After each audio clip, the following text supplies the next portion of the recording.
May nadagdag po sa kaso ng Mpox sa Pilipinas. Ang bagong kaso, unang Mpox case sa Baguio City. Ayon sa Health Services Office, tinamaan ng Clade 2 virus ang 28 taong gulang na lalaking pasyente. Mas mahinang uri daw ng Mpox virus ang tumama sa pasyente.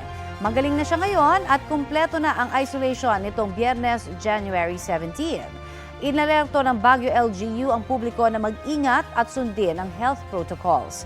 As of December 2024, 52 ang recorded Mpox cases sa bansa na magaling na lahat ayon sa Department of Health. Kabilang sa mga sintomas ng Mpox ay ang skin rashes o mucosal lesion, namamagang lymph nodes, lagnat, sore throat, back pain, sakit sa ulo at mababang energy. Para makaiwas sa virus, laging magtakip ng bibig tuwing uubo o babahin. Iwasan ang skin-to-skin contact sa ibang tao at ang pagpunta sa mga mataong lugar. Maghugas lagi ng kamay at yaking may maayos na airflow o ventilation. Agad magpakonsulta kung may mga nararamdamang sintomas ng Mpox virus.